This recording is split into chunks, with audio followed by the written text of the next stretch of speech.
lagi nih sama Ibu dalam channel Kalem Aksi, kupas selalu segala informasi.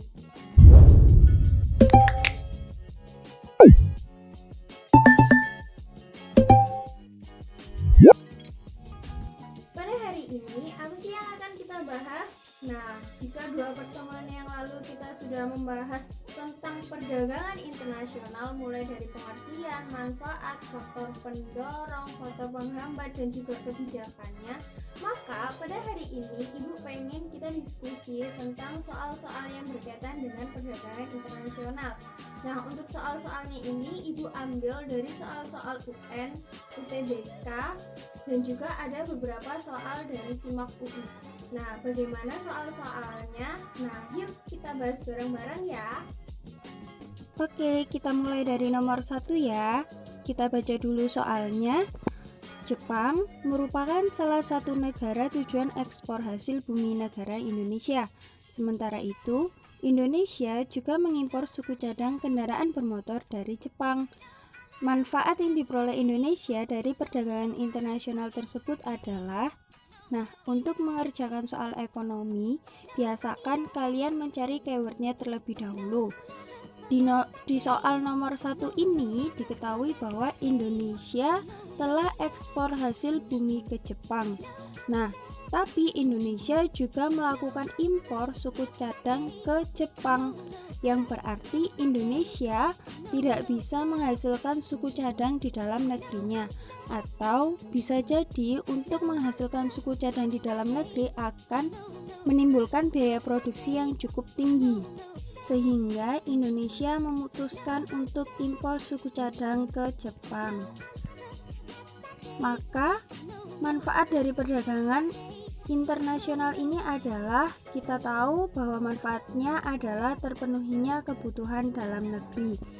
Jadi kita bisa pilih opsi jawaban yang mana. Kita lihat di opsi yang A, meningkatkan pendapatan negara atau devisa dari ekspor hasil bumi. Di sini meningkatkan pendapatan negara, karena di sini di soal tidak dijelaskan adanya kenaikan pendapatan negara, maka jawaban yang A itu tidak tepat. Kita lanjut ke jawaban yang B, memenuhi kebutuhan yang tidak dapat diproduksi dalam negeri. Ini nih yang sesuai, jadi jawabannya adalah yang B.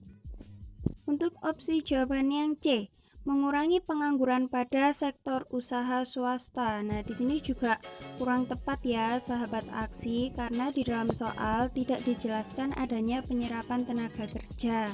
Untuk opsi yang D, menjaga stabilitas harga suku cadang kendaraan dalam negeri. Ini pun juga kurang tepat, karena di dalam soal jika opsi jawabannya seperti ini, harusnya di dalam soal ada unsur harga eceran tertinggi atau terendah, atau yang biasa disingkat dengan HET.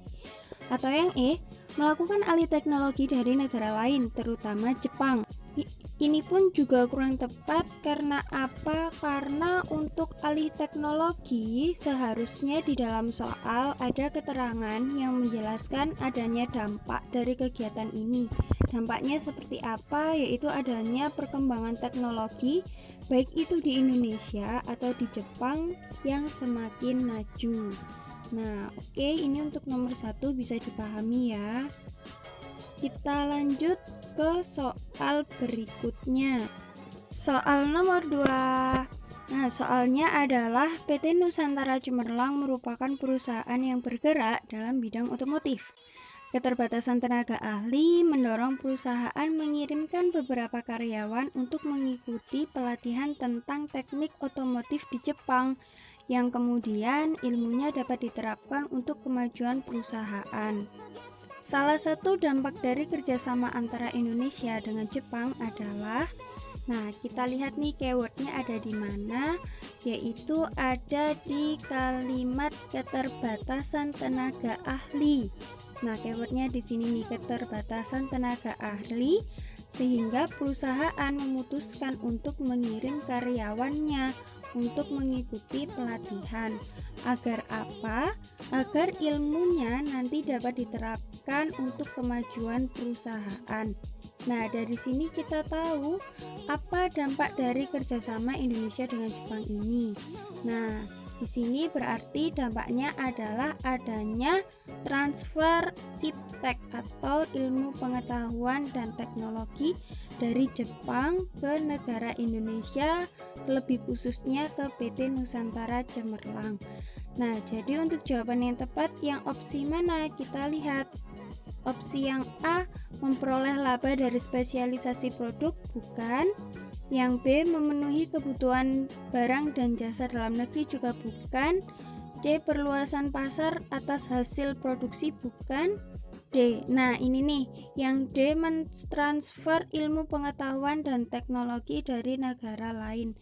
Jadi jawaban yang lebih tepat atau jawaban yang paling tepat adalah jawaban yang D, mentransfer ilmu pengetahuan dan teknologi dari negara lain, yaitu dari negara Jepang. Nah, oke, kita lanjut ke soal selanjutnya ya. Soal nomor 3. Nah, soalnya adalah adanya perjanjian perdagangan bebas akan menghindarkan anggotanya dari berbagai hambatan dalam perdagangan yang dijual ke luar negara. Perdagangan bebas sangat berpengaruh terhadap perekonomian nasional suatu negara. Pengaruh perjanjian perdagangan bebas terhadap perekonomian Indonesia adalah, nah kita lihat keyword dari soalnya di sini adalah perdagangan bebas. Artinya perdagangan bebas itu adalah perdagangan tanpa batasan atau hambatan. Nah, di sini yang ditanyain apa? Yang ditanyakan adalah pengaruhnya terhadap perekonomian Indonesia. Maka kita bisa lihat dampaknya terhadap produsen yang ada di dalam negeri, khususnya kepada eksportir. Nah, kita lihat jawaban yang tepat yang mana nih? Kita lihat di opsi yang A. Di opsi yang A, yaitu semakin banyak investor asing yang mendirikan usaha di Indonesia dan mendatangkan tenaga kerja baik ahli maupun buruh kasar ke Indonesia. Bukan ya. Nah, kita lihat nih yang B. Para eksportir dari Indonesia akan mendapatkan pasar yang lebih luas. Nah, ini merupakan salah satu pengaruh dari perdagangan bebas kepada produsen dalam negeri, khususnya para eksportir dari Indonesia. Nah, yaitu ia akan mendapatkan pasar yang lebih luas di negara lain, asalkan eksportir tersebut dapat menjual barang yang dibutuhkan negara tujuan. Maka jawabannya yang tepat adalah yang B. Oke, untuk yang C, mengapa kita tidak pilih? Kita lihat pemerintah Indonesia harus memfasilitasi kemudahan impor barang. Nah, bukan ya ini. Nah, untuk yang D, perjanjian perdagangan bebas mengakibatkan sebagian besar produsen lokal bangkrut. Nah, iya, ini akan terjadi apabila pemerintah tidak melakukan pembatasan gitu ya. Yang E, pemerintah Indonesia harus melindungi perekonomian nasionalnya dengan cara melindungi produsen lokal dan menghambat masuknya barang impor. Nah, untuk di sini kita lihat untuk menghambat masuknya barang impor ini akan tidak tepat.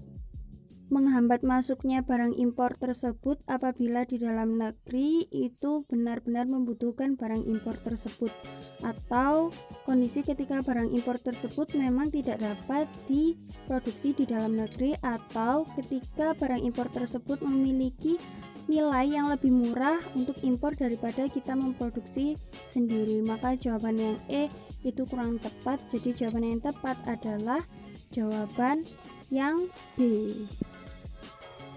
Oke, sampai sini bisa dipahami ya. Kita akan lanjut ke soal berikutnya.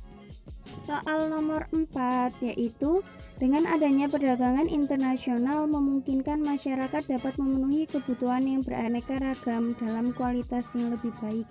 Keuntungan perdagangan internasional yang diperoleh adalah, nah di sini kita lihat keywordnya adalah dapat memenuhi kebutuhan dengan kualitas yang lebih baik.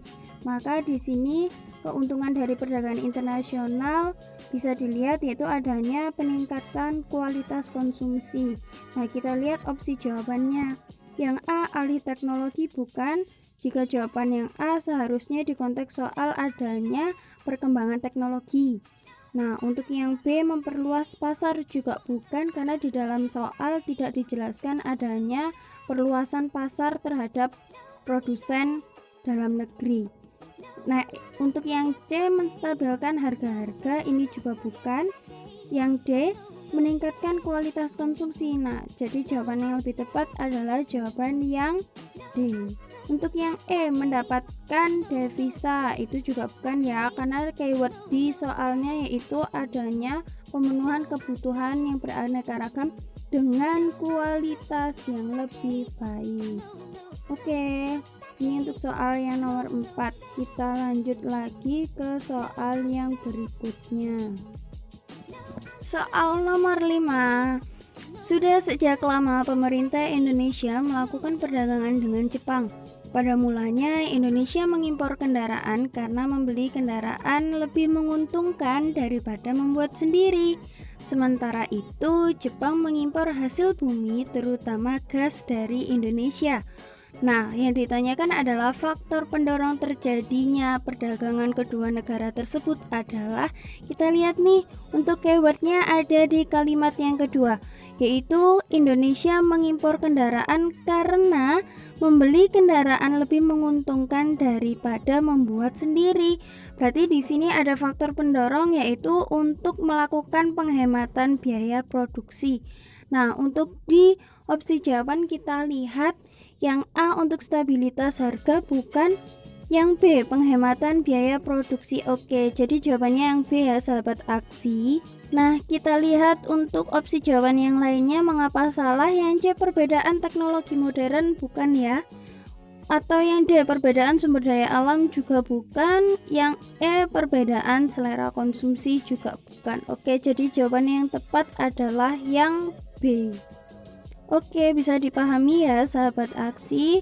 Kita lanjut ke soal berikutnya. Soal nomor 6. Nah, kebijakan perdagangan dengan cara menentukan kuantitas barang yang dapat diimpor disebut dengan kebijakan. Oke, di sini karena keywordnya adalah menentukan kuantitas barang yang bisa diimpor, maka ini kebijakannya adalah kebijakan kuota. Nah, oke, jadi jawaban yang tepat adalah jawaban yang B. Mengapa kita nggak jawab yang tarif? Karena untuk tarif itu artinya kita memberikan tarif atau tarikan kepada para importir. Nah, untuk dumping itu merupakan kebijakan yang mana menjual harga-harga barang ke luar negeri itu lebih murah dibandingkan ke dalam negeri. Oke, jawaban yang tepat adalah jawaban yang B. Oke, kita lanjut ke soal berikutnya ya.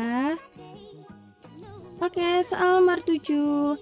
Kebijakan perdagangan internasional pemerintah Jepang yang dikenal dengan politik dumping adalah, seperti di soal yang nomor 6 tadi yang sudah Ibu jelasin, kebijakan politik dumping itu merupakan kebijakan perdagangan internasional di mana dia menjual produknya ke luar negeri itu lebih murah dibandingkan dengan menjual di dalam negeri, seperti yang ada di video pertama yang sudah Ibu jelaskan dan contohkan, yaitu ada di negara Tiongkok.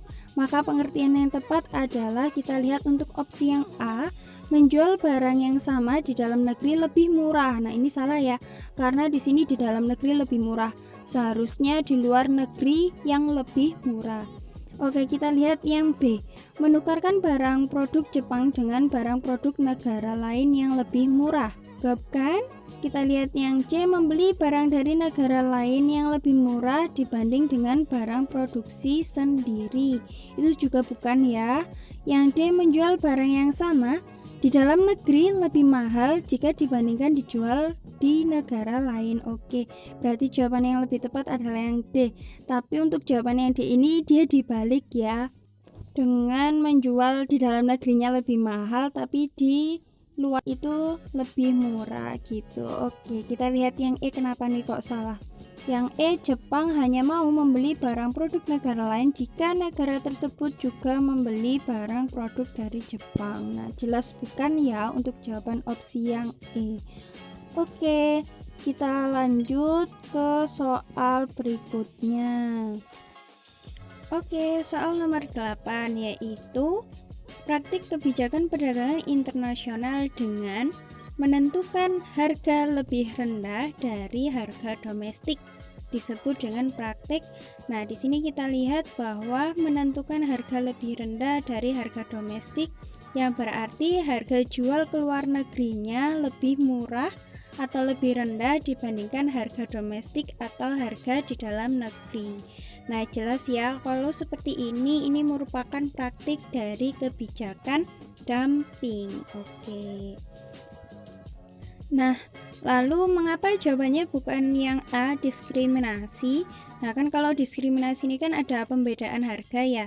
Nah, bedanya adalah kalau diskriminasi itu penetapan harga yang berbeda untuk menjual, misalnya nih menjual ke negara Malaysia dengan harga 10.000, ke negara Jepang menjualnya dengan harga 8.000. Jadi di sini yang membedakan adalah harga jual untuk dua negara. Sedangkan untuk dumping itu diskriminasi harganya berupa menjual ke luar negeri itu lebih murah, tapi menjual ke dalam negeri harganya lebih mahal untuk barang yang sama gitu. Nah, oke, bisa dipahami ya. Nah, oke, kita lanjut ke soal berikutnya. Oke, kita lanjut ke nomor 9, yaitu jika negara A mengenakan tarif untuk impor mobil dari negara B, maka di sini kita bisa ketahui dengan adanya kebijakan tarif impor harga mobil dari negara B, maka harga mobil dari negara B akan lebih mahal ketika dijual di negara A. Sehingga produsen mobil negara A tidak perlu khawatir dengan adanya mobil impor dari negara B tersebut. Harga mobil produksi negara A lebih murah tentunya daripada harga mobil impor dari negara B. Sehingga untuk mobil dari negara A yang diproduksi di dalam negerinya dapat bersaing. Maka jawaban yang tepat adalah yang mana nih? Kita lihat ya one by one. Untuk opsi yang A, konsumen mobil negara B akan dirugikan. Tidak ya, karena di sini konsumennya adalah negara A. Yang B, produsen mobil negara A akan diuntungkan. Ini nih jawaban yang tepat adalah yang B, yaitu produsen mobil negara A akan diuntungkan. Kenapa? Karena di sini tadi mobil dari negara A ini tadi dia dapat bersaing karena apa? Dia tidak takut bersaing karena harga dari mobil di negara B itu cenderung lebih mahal karena adanya kebijakan tarif tadi. Oke, kita lanjut yang C. Untuk yang C, harga mobil dari negara B yang dijual negara A akan turun. Tentu saja tidak ya, karena apabila terdapat kebijakan tarif atau pengenaan tarif terhadap harga mobil dari negara B, tentu untuk harga mobil dari negara B akan mengalami kenaikan, bukan penurunan. Oke, kita lanjut ke yang opsi D. Jumlah mobil buatan negara B yang dijual di negara A akan semakin meningkat. Bukan juga ya. Oke, yang E, konsumen negara A akan diuntungkan dari turunnya harga mobil buatan dalam negeri A. Jika ada kondisi seperti ini, tentu saja untuk produsen negara A, dia tidak akan dong menurunkan nilai atau harga dari mobil buatannya, kecuali jika harga mobil dari negara B itu harganya lebih murah daripada harga dari mobil buatan negara A. Oke, ini pembahasan kita, jadi jawaban untuk nomor 9 adalah yang B ya. Oke, kita lanjut ke soal berikutnya. Soal yang terakhir nih sahabat aksi. Soalnya seperti apa? Yuk kita lihat ya. Soal nomor 10, pemerintah memberlakukan kebijakan dalam perdagangan luar negeri, antara lain adalah kebijakan subsidi. Tujuan kebijakan subsidi adalah, di sini ada 5 opsi jawaban. Untuk yang A, memperoleh keuntungan, B, melindungi produksi dalam negeri, C, mengendalikan inflasi, D, untuk mengendalikan pasar gelap, atau yang E, harga lebih murah dibanding dengan barang ekspor. Di sini kita bisa lihat bahwasanya dengan adanya pemberlakuan kebijakan subsidi ini akan melindungi produksi agar harga barang itu bisa murah dan juga agar bisa bersaing, sehingga ketika harga tersebut lebih murah untuk diproduksi maka bisa diekspor ke luar negeri. Nah, jadi untuk jawaban yang lebih tepat jawabannya adalah yang B, yaitu melindungi produksi dalam negeri. Nah, oke, inilah tadi 10 soal yang sudah kita bahas hari ini. Nah, jika ada pertanyaan, kalian bisa sematkan di dalam kolom komentar di bawah ini. Nah, oke, cukup sekian untuk hari ini. Kita lanjut nanti di pertemuan selanjutnya ya. Oke, sampai ketemu di pertemuan selanjutnya ya. Assalamualaikum warahmatullahi wabarakatuh.